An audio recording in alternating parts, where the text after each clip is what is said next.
Now recognizes the gentleman from California, Mr. Obernolte, for 5 minutes. Well, thank you very much, Mr. Chairman. Dr. Prabhakar, it's wonderful to see you again. I wanted to continue the line of questioning that Congresswoman Eshoo started about the competition with China with respect to artificial intelligence. And I know you and I have had several conversations on this topic. I remain very concerned about the fact that the United States is falling behind in that competition. I know you're aware that in 2017, the PRC made a national commitment to being the leaders in AI development throughout the world by the year 2030. And I think they're pretty well along.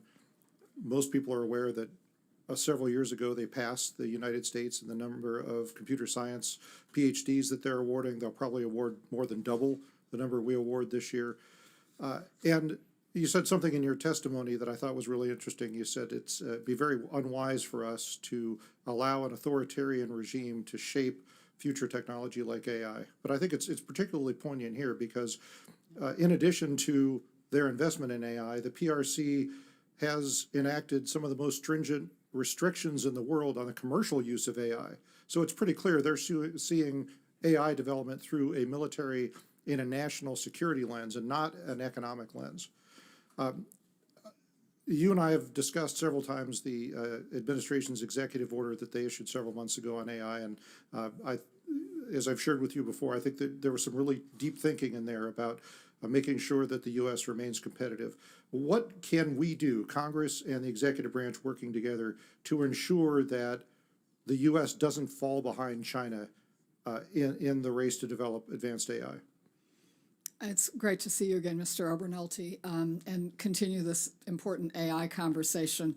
A very direct answer to your question is about the National AI Research Resource and the AI Safety Institute. These are two components of making sure that we step up, first to make sure that the data and the compute that are required for researchers broadly to get access to the ability to build and interrogate AI models, that's NAIR. And then the AI Safety Institute is a new effort within NIST that's just getting launched that is about making sure that we have the tools and methods to be able to tell how effective and safe and trustworthy an AI model is.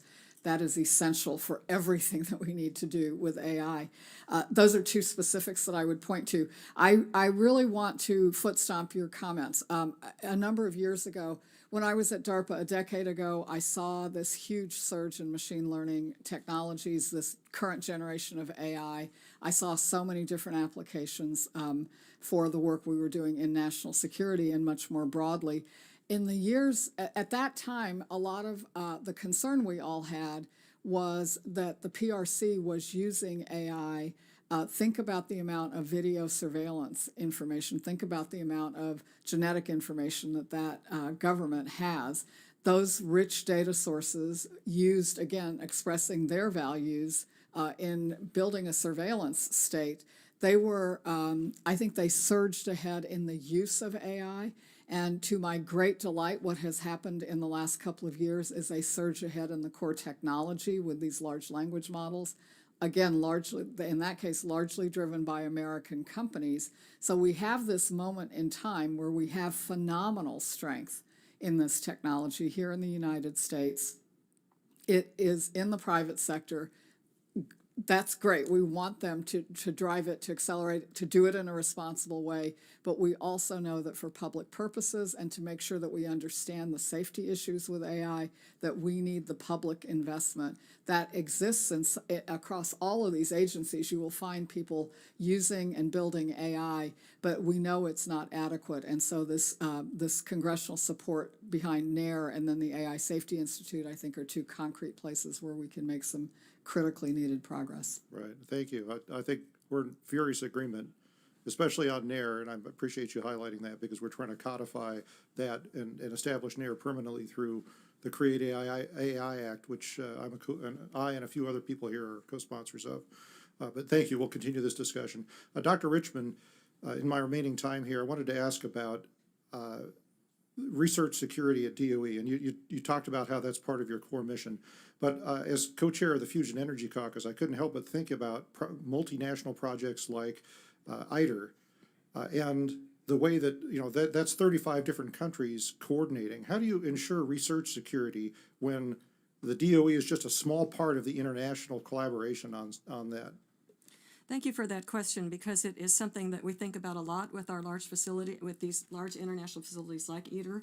It is an amazingly important project. There are scientific sides to it, and in any multi-country activity, there's going to be some political sides to it too, and then some security sides to it. So again, we have, with the different security processes that we have in place, with our RTES and our risk matrix, we watch that very, very closely. And it changes all the time, right?